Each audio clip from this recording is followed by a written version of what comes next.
శుక్లాంబరధరం విష్ణుం శశివర్ణం చతుర్భుజం ప్రసన్నవదనం ధ్యాయేత్ సర్వవిఘ్నోపశాంతయే. ఓం గం గణపతయే నమః. ఓం శ్రీమాత్రే నమః. ఓం శ్రీ గురుభ్యోం నమః. మా ఆవియాసాలను చూస్తున్న మీ అందరికీ పేరు పేరున నా హృదయపూర్వక నమస్కారాలు. ఇప్పుడు మనం శుక్రగ్రహం మీనరాశి నుండి, అంటే ఎగ్జాల్టేషన్లో ఉన్నటువంటి మీనరాశిలో ఉన్నాడు. ఉచ్చ స్థితిలో ఉన్నటువంటి మీనరాశిలో ఉన్నటువంటి శుక్రుడు మేషరాశిలోకి మారుతున్నాడు. మేషరాశిలోకి 26th మార్చ్, 26వ తారీఖుని మార్చి నుండి ఏప్రిల్ 19th వరకు మేషరాశిలోనే ఉంటాడు. సో మేషరాశిలో ఉండడం వలన మేషరాశి నుండి మీనరాశి వారి వరకు కూడా 12 రాశుల వారికి ఈ శుక్రుడిచ్చే ఫలితాలు, ఈ 25 రోజులు ఉంటాడండి, ఫలితాలు ఎలా ఉండబోతున్నాయో ఇప్పుడు మనం తెలుసుకుందాం. ధనురాశి వారికి పంచమ స్థానంలో శుక్రుడు ఉన్నాడు. మంచివాడు కాదు, కానీ పంచమ స్థానం కోణంలో ఉన్నాడు మాత్రం మర్చిపోకూడదండి. ఎప్పుడంటే మీకు యాక్చువల్గా గురుడు మనకి 26th మార్చ్ నుంచి కూడా 2026లో మన మేషరాశిలోకి ఉంటున్నాడు. అలాగే 19th ఏప్రిల్ వరకు కూడా ఆయన అక్కడే ఉంటాడు. ఉండడం వల్ల ఏ ఫలితాలు ఇస్తున్నాడు చెప్పుకుందామండి. లోటు లేని జీవితాన్ని ఇస్తాడు, మీకు సుఖవంతమైన జీవితాన్ని ఇస్తాడు. లోటు లేకుండా సుఖవంతంగా మీరు హ్యాపీగా ఆరోగ్యంగా మీరు ఉంటారు. కుటుంబంలో వృద్ధి కలుగుతూ ఉంటుంది. ఐశ్వర్యం, ఆనందం, శుభాలు వాటంతా అవే వస్తూ ఉంటాయి. పుత్రికా జననము కలగడానికి అవకాశాలు ఎక్కువ. మీ ఇంట్లో లక్ష్మీదేవి పుట్టబోతోంది. అలాగే అంతేకాకుండా మీకు ఆడ సంతానం వలన పేరు ప్రఖ్యాతలు రాబోతున్నాయి. ధనప్రాప్తి కలగబోతోంది. మీ జాతక ప్రభావం వలన మీ పిల్లలకి, ఆడపిల్లలకి వాళ్ళకి చాలా బాగుంటుంది. ఎటువంటి కష్టాలు ఉన్నా, ఎటువంటి ఉద్యోగాలు రాలేదు బాబోయ్ అనుకున్నా, అంటే పెళ్ళిళ్ళు కావట్లేదు అనుకున్నా సరే, మీకు జాతక ప్రకారం, అంటే మీరు ఇప్పుడు చెప్తున్నటువంటి గోచర ప్రకారము మీ పిల్లలకి ఖచ్చితంగా బాగా జరుగుతుంది. అంతేకాదండి, మీకు జనాకర్షణ కూడా బాగా ఎక్కువ ఉంటుంది. ప్రజల్లో ఆదరణ, ప్రేమాభిమానాలు ఎక్కువ నిండుగా ఉంటాయి. అంతేకాకుండా కళారంగంలో కూడా, అంటే సంగీతం కానీ, సాహిత్యం కానీ, నృత్య కళాకారులు, భరతనాట్య శాస్త్రం, ఇవన్నీ కూడా పంచమ స్థానంలో కళారంగమే చెప్తాం కాబట్టి ఖచ్చితంగా మీకు చాలా చాలా బాగుంటుంది అన్నది సందేహమే లేదు. మీరు ఆ ఫీల్డ్లో ఉన్నారంటే ఆ ఫీల్డ్ అంటే అర్థం మనకి ఈ కళారంగంలో ఉన్న వారికి అద్భుతమైన ఫలితాలు వస్తాయి. అంతే కదండి, ధర్మకార్యాలు, శుభకార్యాలు, ఎదురు వాళ్ళని పోషించే శక్తి, ఎవరి దగ్గర ఎలా మాట్లాడాలో మాట నేర్పడతానో మీకు అన్నీ వచ్చు. ఎంత అద్భుతంగా మాట్లాడతారో, ఎదుటి వాళ్ళకి సేవ చేసే తత్వము, ఎదుటి వాళ్ళ కుటుంబ పోషణ సంబంధించిన ఖర్చులు మీరు ఇవ్వడము జరుగుతుంది. దాన ధర్మాలు ఎక్కువ చేస్తారు, పుణ్య కార్యక్రమాలు చేస్తూ ఉంటారు, దైవ దర్శనాలు చేసుకుంటూ ఉంటారు, అమ్మవారి యొక్క క్షేత్ర దర్శనాలు చేసుకుంటూ ఉంటారు. మీరు ఇంత అద్భుతంగా ఉందండి. ఆయన మీకు మీకు లాభాధిపతి అయ్యాడు, 11వ భావాధిపతి అయ్యాడు. మంచివాడు కూడా కాదు, కోణంలో ఉన్నాడు కాబట్టి, శుభగ్రహం కోణంలో ఉన్నా కూడా మంచిదే కాబట్టి మీకేంటంటే మీకు జరుగుతుందంట. మీకంటే అక్కాయిలు ఉంటారు సరే, మీ అక్కాయిలు వాళ్ళకి చాలా బాగుంటుందండి. అక్కాయిలకి చాలా బాగుండము. ఫ్లో ఆఫ్ మనీ ఎప్పుడూ తగ్గకుండా బ్రహ్మాండంగా ఉండడానికి అవకాశాలు మీకు ఉన్నాయి. అంతేకాకుండా ఇందా నేను చెప్పినట్టుగానే బంధుప్రీతి, 11వ భావంలో కానీ శుక్రుడు ఉంటే అంటే 11వ భావాధిపతి కూడా అయ్యాడు కాబట్టి బంధువులంటే ఇష్టము, బంధుప్రీతి ఎక్కువ మీకు ఉంటుంది. సో ఈ విధంగా దైవ దర్శనాలు చేసుకుంటూ ఉంటారండి. అసలు మీకు ఈ శుక్రుడు వలన ధనాన్ని, కీర్తిని, అదృష్టాన్ని ప్రసాదిస్తాడు శుక్రుడు. ఈ 25 రోజులు చాలా చాలా బాగుంటుంది. మీరు ఏం బెంగ పెట్టుకోవాల్సిన అవసరం లేదు. అదృష్టం తోడుగా ఉంటుంది. మీ ఆడపిల్లలే మీకు రక్షగా ఉండి మిమ్మల్ని కాపాడతారు. నేను వాటరీ ఆదినారాయణరావు అండి. ఆది అస్ట్రాలజీ నుంచి నేను చేస్తుంటాను, మీకు తెలియంది కాదు. నాకు కూడా నా జనరల్గా విదేశాల నుంచి ఫోన్లు రావడము, మీరు కూడా ఫోన్ చేయడము జరుగుతూ ఉంటుంది. మీ వ్యక్తిగత జాతకాలు కానీ, లేదా మీ వాళ్ళ జాతకాలు కానీ చూపించుకోదలుచుకుంటే జనరల్గా ఏంటంటే date of birth, time of birth, place of birth ఉండాలండి.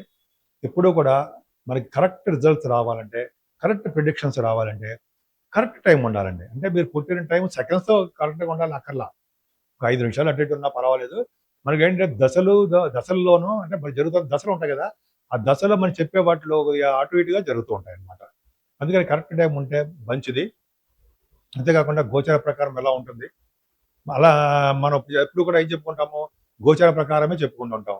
అంటే ఆ గోచార ప్రకారం చెప్పుకోవడం మాత్రం అన్నీ కూడా కరెక్ట్గా జరిగిపోతాయి అనుకోకూడదు. మనకు నా గోచార ప్రకారం చెప్తున్నాను. నాకే జరిగిపోతుంది అనుకోకూడదు. అంటే మనకి ఇంపాక్ట్ అవుతుందని అనుకోకూడదండి. గోచారం అనేది చాలా మంది ఇంపాక్ట్ ఉంటుంది. అందుకనే ప్రత్యేకంగా జాతకాల మీద ఆధారపడి ఉంటుంది.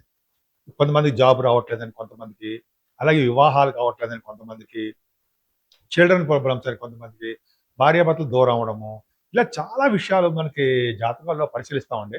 అది కూడా చెప్తాము. చాలామంది అందుకనే ఫోన్లు చేస్తుంటారు. అంతేకాకుండా నేను ప్రొఫెషనల్‌గా కాస్ట్ అకౌంటెంట్ నేను. అంటే కాస్ట్ అకౌంట్ అంటే ఐసీడబ్ల్యూ అంటాం మనం. 34 ఇయర్స్ నేను గవర్నమెంట్ ఆర్గనైజేషన్‌లో చేశాను. అంతేకాకుండా నాకు 36 years of experience in astrology. 1990 నుంచి కూడా నాకు జాతకాలు వచ్చు.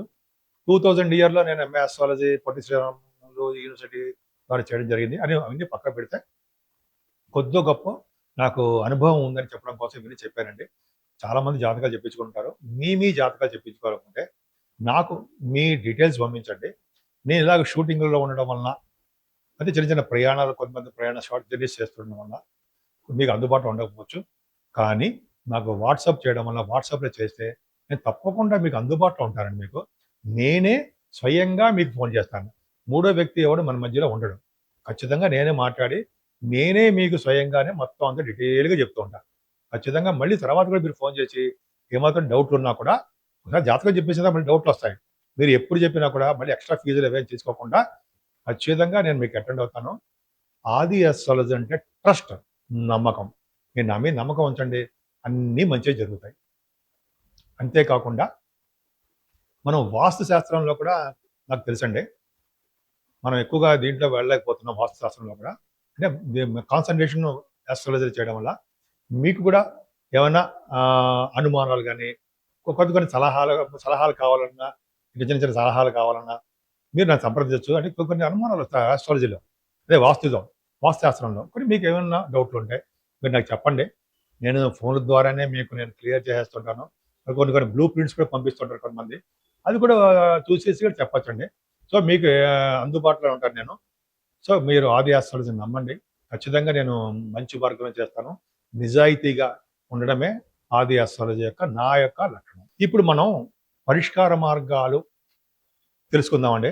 అంటే విపరీతంగా లక్షలు ఖర్చు పెట్టేసి అవేమీ ఉండదండి మన దగ్గర. అంటే ఉండవు. లక్షలు ఖర్చు పెట్టినంత మాత్రాన ఇమ్మీడియేట్‌గా జరిగిపోతుంది కాదు. ఏదేమైనా మన జాతకాల మీద, మనకు జరుగుతున్న దశల మీద ఆధారపడి ఉంటుంది. సరే, దానికంటే పరిష్కార మార్గాల గురించి చెప్పుకుందామండి. పరిష్కార మార్గాలు ఏంటంటే, మేషరాశి నుంచి మీనరాశి వారి వరకు కూడా మనం శుక్రుడు వలన మనం తెలుసుకున్నాం. శుక్రుడు కొంతమందికి ఆల్మోస్ట్ చాలా మందికి కూడా మంచి శుభ ఫలితాలు ఇస్తాడు. కానీ ఆయన మూడో ఇంటి వాడిగా ఉండడము, అంత శుభ ఫలితాలు ఇవ్వకపోవడము, 10th హౌస్ లార్డ్‌గా ఉండడం, కొన్ని ఉన్నాయి హౌసెస్. 11వ ఇంటి వాడిగా మంచి ఫలితాలు ఇవ్వలేకపోవడము, 12th హౌస్ లార్డ్‌గా కొన్ని రాశుల వారికి మంచి ఫలితాలు ఇవ్వరు. కానీ శుక్రుడు మేషరాశిలో ఉండడం వల్ల కొంతమందికి మంచి చేయడము, కొంతమందికి శుభ ఫలితాలు ఇవ్వలేకపోవడం జరుగుతుంది. అసలు మనకి మంచి చేయాలి, శుక్రుడు వల్ల మనకు మంచి జరగాలి అని అంటే 26వ తారీఖు నుంచి మార్చ్, ఏప్రిల్ ఆల్మోస్ట్ 19th వరకు కూడా మనకి శుక్రుడు వల్ల మంచి జరగాలంటే ఫస్ట్ అమ్మవారిని పూజించాలి. ఎవరు? మీ గ్రామ దేవతనే ఫస్ట్ మెయిన్ ఇంపార్టెన్స్ ఆవిడకే ఇవ్వాలి. ఉదాహరణ మనం చెప్తుంటాం కదండి, భీమవరం మా ఊళ్ళో అమ్మగారు అంటుంటాం. అలా నేను ఉదాహరణ చెప్తున్నానండి. అలాగా మీ ఊరికి ఎవరైతే గ్రామ దేవత ఉంటారో ఆవిడని పూజించాల్సిందే. ఆవిడని పూజించిన తర్వాత మాత్రమే దుర్గా అమ్మవారిని పూజించడము, కుంకుమలతో కానీ, కుంకుమతో పూజలు చేయడం కానీ, లేకపోతే దుర్గా సప్తసతి మార్నింగ్ టైంలో చేస్తారు కనదుర్గుడిలో. అది చేయించుకోవడం వల్ల విశేషమైన ఫలితాలు ఉంటాయి. ఒకటి, ప్రతి రాశి వాళ్ళు చేయించుకోవచ్చు. అదొకటి. అంతేకాకుండా చండీ హోమాలు మనం అంత దూరం వెళ్ళాము. మన ఊళ్ళోనే ఎక్కడో పౌర్ణమి పూట, అమావాస్య పూట కూడా చండీ హోమాలు జరుగుతుంటాయండి. అక్కడ మన పేర్లు ఇచ్చి మనం అంటే ఇండివిజువల్‌గా చేయించుకోవడానికి చాలా ఖర్చు అయిపోతుంది కాబట్టి, మనము ఇండివిజువల్‌గా చేయించుకోలేం కాబట్టి గుళ్ళలోకి వెళ్ళి దగ్గరుండి మనం కూడా పాల్గొనొచ్చు. మీకు తెలియని విషయం కాదు, చెయ్యొచ్చు. అదొకటి. మెయిన్ ఇంపార్టెంట్ లక్ష్మీ అమ్మవారు. లక్ష్మీదేవుని అమ్మవారిని కలవ పువ్వులతోనూ దొరికితే మారేడు దళాలతోనూ, అలాగే మల్లె పువ్వులతోటి శివుణ్ణి పూజించిన అమ్మవారిని, లక్ష్మీదేవి అమ్మవారిని పూజించిన భార్యాభర్తలు కలిసి ఉంటారు. కోర్టు కేసుల నుంచి విముక్తి కలుగుతుంది. అలాగే మీరు అనుకున్న కోరికలు నెరవేరుతాయి అని నేను చాలా చోట్ల చదివానండి. గురువు గారు కూడా చెప్తుంటారు మనకి. సో, ఈ విధంగా లక్ష్మీ అమ్మవారిని పూజించడం వలన అన్నిటికంటే ముఖ్యం టాప్ మోస్ట్ ఏంటంటే లలితా సహస్రనామాలు. అందరికీ చాలామంది మహిళలకి, పెద్దవాళ్ళకి, పురుషులకి కూడా నోటికి వచ్చేస్తుంది. చెప్పగలరు, పాడగలరు, చెప్పగలరు. మొత్తం లలిత సహస్రం మొత్తం కూడా. అటువంటి వాళ్ళందరికీ నమస్కారం. సో, వాళ్ళందరూ కూడా ఈ లలితా సహస్రనామాలు చేయడం వల్ల అదే లలితా సహస్రనామంలోనే మనకు మంత్రం, మూల మంత్రం కూడా ఉంది కదా! గురువుగారు మనకి ఉపదేశించారు కదా! అదేంటంటే ఓం ఐం హ్రీం హెచ్ఆర్ఈఎం హ్రీం శ్రీం శ్రీమాత్రే నమః. ఓం హ్రీం శ్రీం అంటే ఓం ఐం హ్రీం శ్రీం శ్రీమాత్రే నమః. ఓం ఐం హ్రీం హెచ్ఆర్ఈఎం హ్రీం శ్రీం శ్రీమాత్రే నమః. అమ్మా తల్లి అని మీరు వేడుకోండి. అన్ని రంగాల్లోనూ మీరు ముందంజలో ఉండబోతుందని నన్ను అడగండి. ఖచ్చితంగా ఉంటారు. అడగండి అంటే మీ జాతక ప్రకారం ఉంటుందనుకోండి. అంత అదృష్టాన్ని అమ్మవారు ప్రసాదిస్తారనడంలో ఏమాత్రం సందేహం లేదండి. మీకు ఏమాత్రం అవకాశం ఉన్నా మీ గ్రామ దేవతని, దగ్గరలో ఉన్నటువంటి అమ్మవార్లని పూజించండి. సర్వ శుభాలు కలుగుతాయి. సో, మీరందరూ కూడా ఐశ్వర్యవంతులుగాను, అదృష్టవంతులుగాను, సంపూర్ణమైన ఆరోగ్యవంతులుగా ఉండాలని ఉంటారని కూడా నేను మనస్ఫూర్తిగా కోరుకుంటున్నాను.